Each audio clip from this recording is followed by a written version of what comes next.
அலகு 61 விடுதலை பற்றிய நற்செய்தி.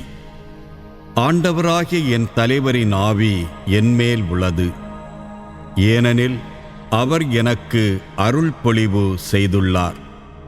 ஒடுக்கப்பட்டோருக்கு நற்செய்தி அறிவிக்கவும், உள்ளம் உடைந்தோரை குணப்படுத்தவும், சிறைப்பட்டோருக்கு விடுதலையை பறைசாற்றவும், கட்டுண்டோருக்கு விடிவை தெரிவிக்கவும் என்னை அனுப்பியுள்ளார்.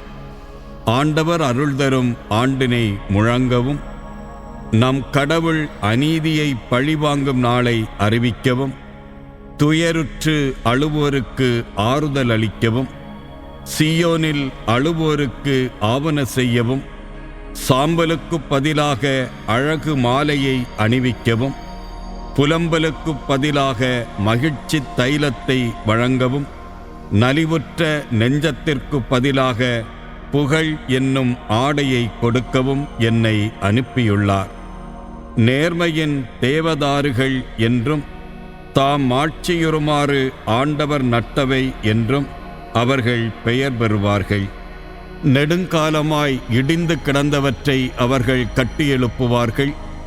முற்காலம் முதல் பாழாய் கிடந்தவற்றை நிலைநிறுத்துவார்கள். தலைமுறை தலைமுறையாக இடிந்து அழிந்து கிடந்த நகர்களை சீராக்குவார்கள்.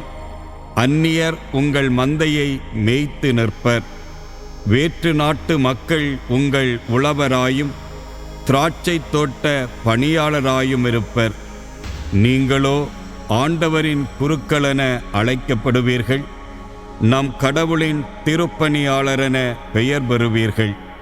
பிறவினத்தாரின் செல்வத்தை கொண்டு நீங்கள் உண்பீர்கள். அவர்களின் சொத்தில் நீங்கள் பெருமை பாராட்டுவீர்கள். அவமானத்திற்கு பதிலாக நீங்கள் 2 பங்கு நன்மை அடைவீர்கள்.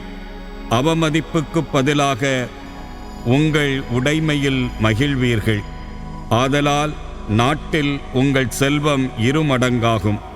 முடிவில்லா மகிழ்ச்சியும் உங்களுக்கு உரியதாகும். ஆண்டவராகிய நான் நீதியை விரும்புகின்றேன், கொள்ளையையும் குற்றத்தையும் வெறுக்கின்றேன். அவர்களது செயலுக்கு ஏற்ற கைமாறு உண்மையாகவே வழங்குவேன். அவர்களுடன் முடிவில்லா உடன்படிக்கை செய்து கொள்வேன்.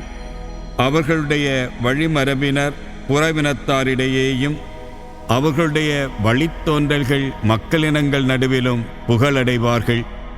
அவர்களை காண்பவர் யாவரும் ஆண்டவரின் ஆசி பெற்ற வழிமரபினரென அவர்களை ஏற்றுக்கொள்வர். ஆண்டவரில் நான் பெருமகிழ்ச்சி அடைவேன்.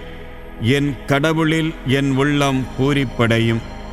மலர் மாலை அணிந்த மணமகன் போலும், நகைகளால் அழகுபடுத்தப்பட்ட மணமகள் போலும் விடுதலை என்னும் உடைகளை அவர் எனக்கு உடுத்தினார்.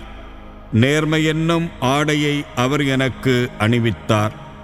நிலம் முளைகளை துளிர்க்கச் செய்வது போலும், தோட்டம் விதைகளை முளைக்கச் செய்வது போலும் ஆண்டவராகிய என் தலைவர் பிறவினத்தார் பார்வையில் நேர்மையும் புகழ்ச்சியும் துளிர்த்தெழச் செய்வார்.